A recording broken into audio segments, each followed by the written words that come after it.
કાળો પુરુષ અને રૂપાળી કન્યા રાધા કૃષ્ણની જોડ છે. રાધાજી કીધું પણ તમે રૂપાળા હોત તો આપણી જોડ કેટલી જામત હજી. ભગવાને કીધું એ વાત તારી સાચી રાધા, પણ જો હું રૂપાળો હોત તો તારે ખોટ જાત. કેમ? તો કહે છે કે હું રૂપાળો હોત તો તારી સામું જોવત કોણ? આટલા ગ્રંથો વાંચ્યા ને, એમાં ક્યાંય રાધાજીએ ભગવાનને કે ભગવાને રાધાજીને કે રૂકમણીને કીધું હોય કે હું તમને પ્રેમ કરું છું, આવું ક્યાંય વાંચ્યું નથી આપણે. કારણ કે પ્રેમ કરવામાં કેવું પડતું જ નથી હું તને પ્રેમ કરું છું. તમારો પ્રેમ બોલવો જોઈએ વાલા ભક્તજનો, તમારે નથી કહેવાનું. બંને જણા યમુનાના કિનારે બેઠા બેઠા પ્રેમની વાતો કરતા હતા. બાકી પ્રેમના નામે આ સંસારમાં કેટલાય લોકો તમારી સાથે ઠગાઈ કરી જશે. પ્રેમિકાને પોતાના પ્રેમીની દરેક ભૂલ પણ પ્રેમ લાગે છે, અને જ્યારે પ્રેમ પૂરો થઈ જાય ત્યારે એનો દરેક પ્રેમ એને એની ભૂલ દેખાવા લાગે છે.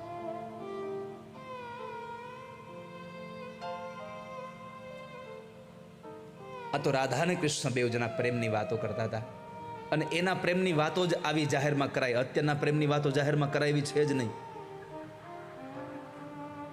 આપણને શરમ આવે, આ કેમ વાત કરવી? હાવ છીછરી વાતો હોય એની.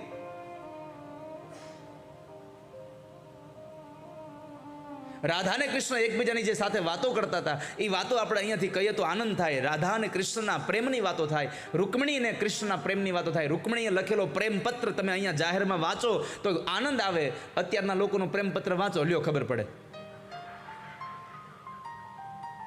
આપણને એમ થાય દોરી લઈને આપણે આત્મહત્યા કરી લઈ, એવા પ્રેમ પત્ર હોય.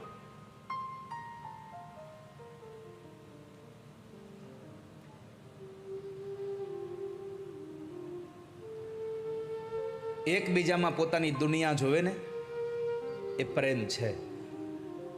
એકબીજાની આંખોમાં દુનિયા ન જોવાની.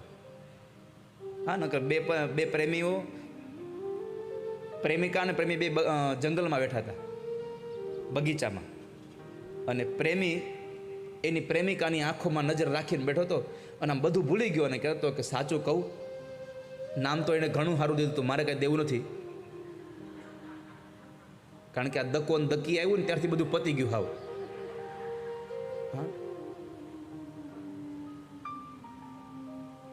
ઘણી પ્રિયતમાઓ પોતાના પ્રિયતમને ગલુડિયું કને બોલાવે. હા, એને બાવલું કઈને બોલાવે. એટલે આપણને સમજાતું જ નથી કાંઈ.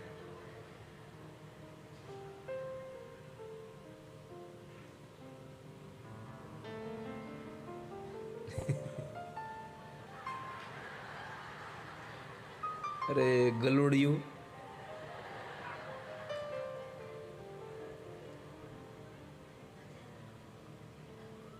કૂતરીના બચ્ચા હોય એને ગલુડિયા કહેવાય,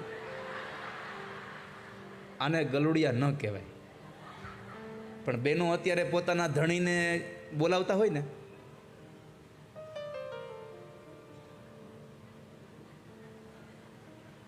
તો આપણને એમ થાય કે એના છોકરાને બોલાવે છે, શું છે? એટલા તુકારાથી બોલાવતા હોય.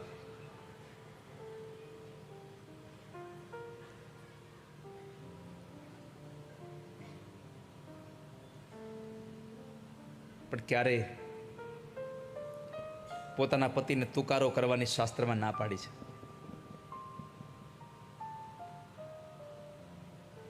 તો પ્રિયતમ હતો, પ્રિયતમ એની પ્રિયતમાની આંખોમાં જોતો જોતો એમ કહેતો હતો, નામ તમે લખી લેજો, હું બોલ્યો તો એ તમે તમારી રીતે વિચારજો, તમને બધા નામ આવડે છે બહુ બધા. એટલે એણે જે કીધું, તમે જે કહેતા હતા એ જ એણે કીધું તો સમજો ને તમે.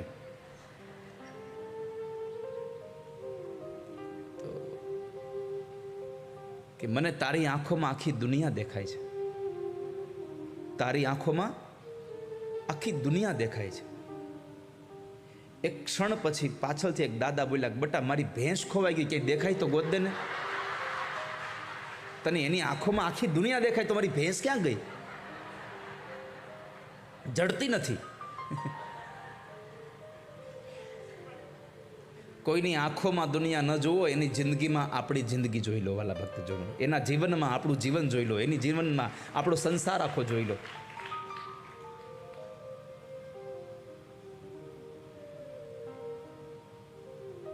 તો બંને જણા પ્રેમની વાતો કરતા હતા.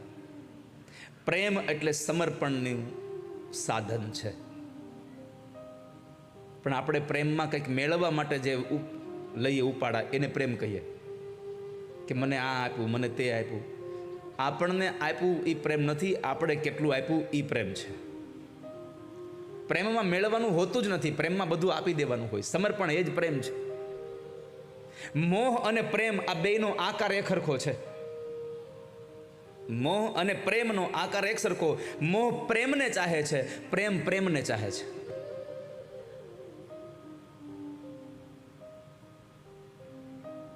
તો રાધાજીએ ભગવાનને પૂછ્યું, પ્રભુ બીજું તો બધું ઠીક છે, પણ આ તમે કાળા કેમ થયા? તમારા નંદ બાબા રૂપાળા, તમારી માં જશોદા રૂપાળી, તમારો મોટો ભાઈ દાવ રૂપાળો, અને તમે એક જ કાળા થયા? ભગવાને જવાબ આપ્યા કે હા, હું શ્રાવણ મહિનાની અંધારી આઠમે જન્મો ને, એટલે અંધારું મને થઈ ગયું, એટલે એ અંધારામાં હું કાળો થઈ ગયો. કંસનો કાળ બનીને આવ્યો એટલે હું કાળો થયો.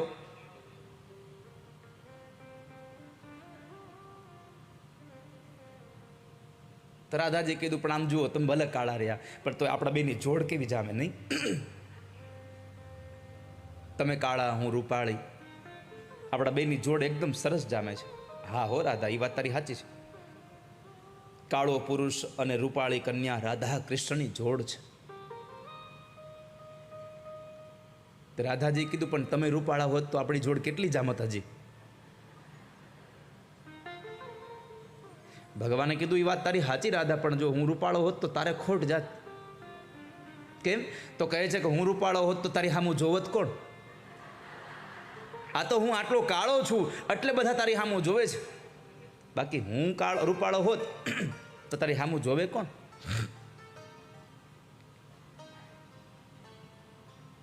એટલે કાળો પુરુષ અને રૂપાળી કન્યા રાધા કૃષ્ણની જોડ છે. પણ રૂપાળો પુરુષ અને કાળી કન્યા એ તો રોજની માથા કૂટ છે.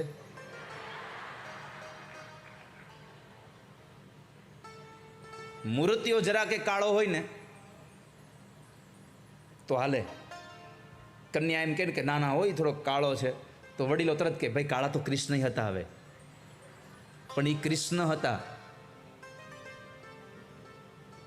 આ કૃષ્ણ નથી.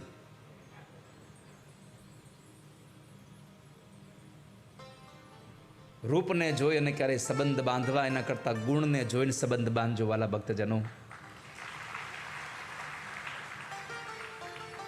છે પ્રેમ સર્વવ્યાપી, વહેમી જણો શું જાણે.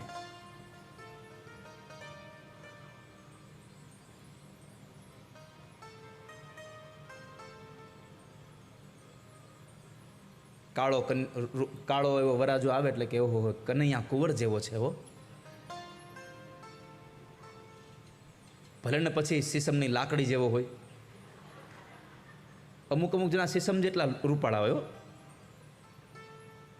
એક સાહિત્યકારે એક વખત એક હાસ્ય કલાકારે કીધું તું, મને યાદ છે કે અમુકનો રંગ એટલો કાળો હોય એને ડવથી ન રહો ને તો હાબુન પાછો નવડાવવો પડે.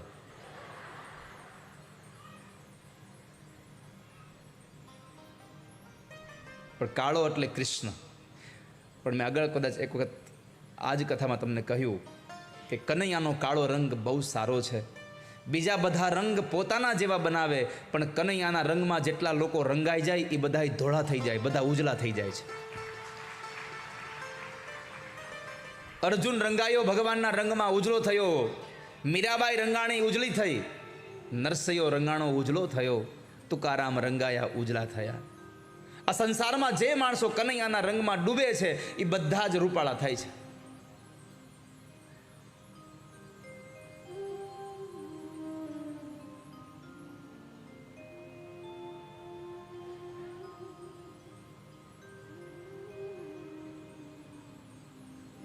તો બંને જણા બેઠા બેઠા પ્રેમની વાતો કરતા હતા. રાધાજીએ કહ્યું કે ભગવાન હવે રાસ રમાડો ને, બહુ ઈચ્છા થઈ છે હો. હા રાધા, મને પણ એમ જ થાય છે કે હવે રાસ રમાડી દઉં. જ્યાં સુધી જીવાત્માને પરમાત્મા સાથે રમવાની ઈચ્છા નહીં થાય ત્યાં સુધી પરમાત્મા તમારી હારે રમવા તૈયાર નહીં થાય.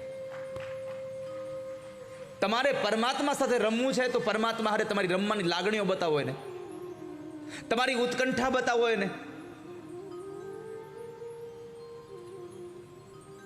બાળક જ્યાં સુધી માને એમ ન કહે કે માં મને ભૂખ લાગી છે ત્યાં સુધી માં એને જમવા આપે છે. માગ્યા વગર માં પણ નથી પીરસતી, આવી આપણી કહેવત છે. તો વાલા ભક્તજનો, તમે ભગવાનને કહેશો પ્રભુ મારે તમારી સાથે રમવું છે તો પરમાત્મા તમારી હારે રમવા તૈયાર થશે. અને જેટલી જિજ્ઞાસા આ જીવાત્માને ભગવાન સાથે રમવાની છે ને એના કરતાં અનેક ગણી જીવાત્માને અનેક ગણી ઈચ્છાઓ પરમાત્માને જીવાત્મા સાથે રમવાની છે. ગોપીઓને રાસ રમવો છે એટલું નહીં, કૃષ્ણને ગોપી હારે રમવું છે. પણ કૃષ્ણ રાહ જોઈને બેઠા છે, ગોપીઓ મને કહે ત્યારે હું રમું. આજે ગોપીઓના બદલામાં રાધાજીએ કહ્યું અને પરમાત્માએ શરદ પૂર્ણિમાની રાત્રિએ ભગવાને વેણુનાદ કર્યો છે. બૃહદવનમાં જઈ ઠાકોરજી વેણુનાદ કરે છે અને એ ભગવાન જ્યારે વાંસળી વગાડે ત્યારે બધી જ ગોપીઓ પોતાનું બધું કામ મૂકીને નીકળી જાય. રાત્રિના સમયે ગોપીઓને બોલાવી અને ભગવાન રાસ રમે. આ અડધી રાત્રે જંગલમાં રાસ રમવો એટલે કામનાઓને સર્જન નહીં, કામનાઓના વિનાશનો આ મહારાસ છે.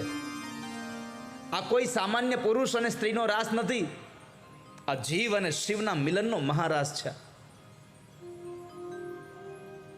રસાનામ સમૂહો ઇતિ રાસ, ભગવાનના રસમાં ભળી જવું એને રાસ કહેવાય.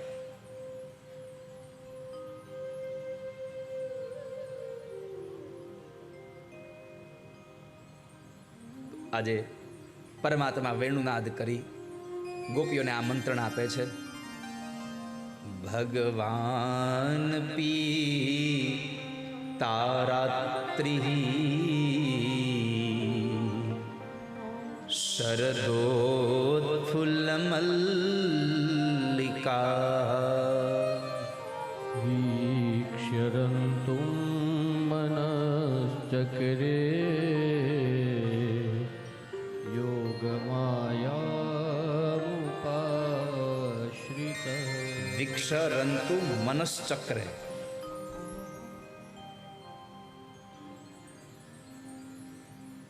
યોગ માયામ ઉપાશ્રિત. ભગવાને પણ જ્યારે